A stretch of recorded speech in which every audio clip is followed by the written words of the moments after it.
جہاں پہ قال رسول اللہ صلی اللہ علیہ وآلہ وسلم، جہاں پہ اللہم صلی علی سیدنا محمد مبارک وسلم جو حدیث آئی ہے، اس کو ہم دیکھتے ہیں کہ اللہ کے نبی صلی اللہ علیہ وسلم نے کیا فرمایا. قال رسول اللہ صلی اللہ علیہ وآلہ وسلم بلغوا عنی ولو آیہ وحدثوا عن بنی اسرائیل ولا حرج ومن كذب علي متعمدا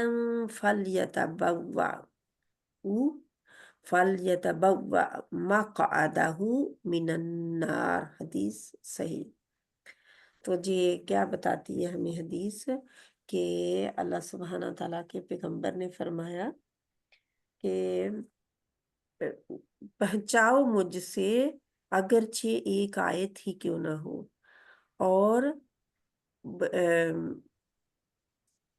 حدیث بیان کرو بنی اسرائیل سے، اس اور کوئی حرج نہیں جنی اس میں.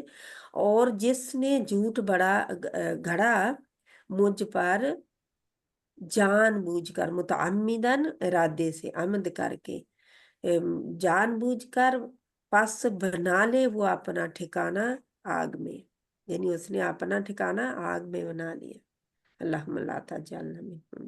یعنی کہ یہ صحیح بخاری کی روایت ہے حضرت عبداللہ بن عمر سے، راوی جو اس حدیث کے ہیں عبداللہ بن عمر ہیں. تو یہ حدیث ہمیں کیا بتا رہی؟ دو تین چیزیں علیحدہ علیحدہ بتا رہی ہے. ایک تو کیا کہ قرآن کی آیات مجھ سے بتاؤ، یعنی کہ قرآن کی آیات آگے بتاؤ، چاہے ایک ہی کیوں نہ ہو، قرآن کو آگے پہنچانا ہے. تو یہ فرض ہمیں نظر آ رہا ہے پھر، ہے نا، ہمارے اوپر فرض ہی ہے نا جی پھر، کہ پہنچانی ہے چاہے ایک ہی کیوں نہ پہنچاؤ. تو ایک کو بھی غور و فکر کے ساتھ، یہ نہیں ہے کہ غلط ملت نہیں، بلکہ غور و فکر کے ساتھ اسے پہنچانا ہے. تو یہ پھر دوسری بات کیا ہے اس میں کہ بنی اسرائیل کی روایات بیان کر دو، اس میں کوئی حرج نہیں ہے. اور جس نے مجھ پر جان بوجھ کر جھوٹ گڑا، اس کا ٹھکانہ کیا ہے؟ من النار، آگ میں سے ہے. اس کا ٹھکانہ یعنی آگ ہے. تو یہ بہت بڑی چیز ہے. ساتھ میں ڈرایا بھی گیا ہے کہ ایسے ہی نہیں جلدی جلدی کر دینا، سوچ سمجھ کے بتانا ہے. سوچ سمجھ کے، آیت کو بھی، آیت کا بھی پتہ ہو تو پھر بتانا ہے. ٹھیک آیت ہونی چاہیے، پتہ ہو تو پھر بتانا ہے. ٹھیک ہے. آگے پہنچانا کب ہے؟ جب اس کا صحیح علم ہو. غلط ملت نہیں بتا دینا آگے، کیونکہ وہ بھی جھوٹ کے کہہ دیا، نعوذ باللہ کہہ دیا. اللہ کے نبی نے فرمایا ہے، حدیث ہے جی، حالانکہ وہ حدیث نہ ہو، کسی اور کا ہی قول ہو، کچھ ہو، تو وہ پھر کیا ہوگا؟ جان بوجھ کر جھوٹ گڑنا ہوگا. اللہم لا تجعلنا منہم. فضائل القرآن میں سے یہ ہے کہ قال صلی اللہ علیہ وآلہ وسلم من علم آیتن، جس نے سکھائی ایک آیت، من کتاب اللہ، اللہ کی کتاب میں سے، وعز وجل، کان لہو ثوابہا، اس کے لیے ثواب ہے اس کا، ما تلیت، جب تک وہ پڑھی جاتی رہے. کتنی بڑی سعادت ہے نا. کتنا ثواب ہے اس کے لیے، جب تک وہ پڑھی جاتی رہے.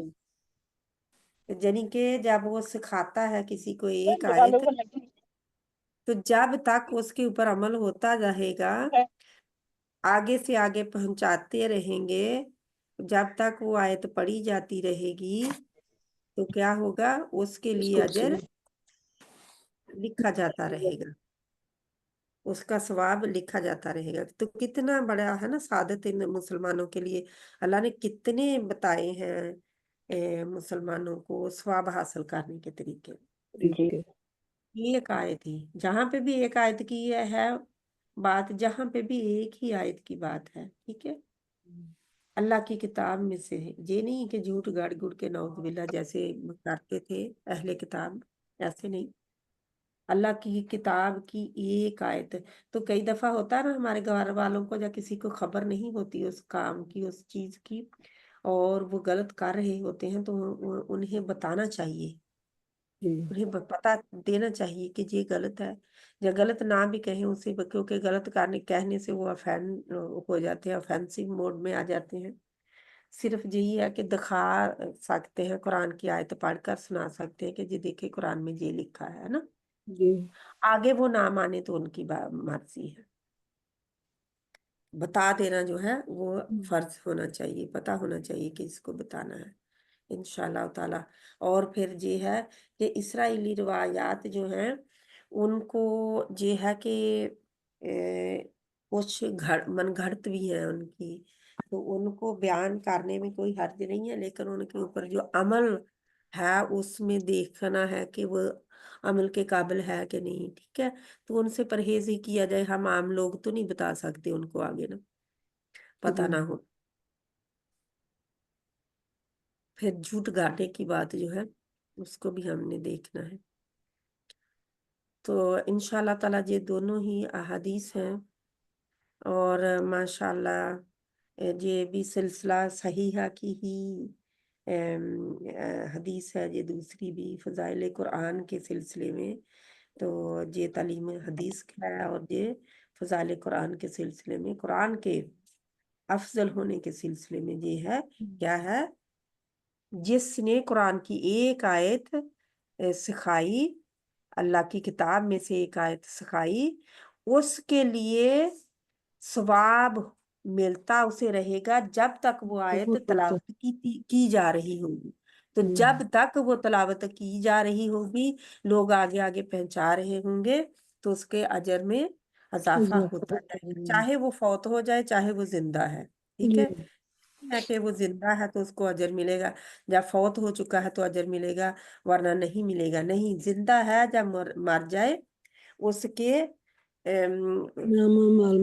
اجر میں، اس کے نامہ اعمال میں اضافہ ہوتا رہے گا جب تک آیت تلاوت کی جاتی رہے گی.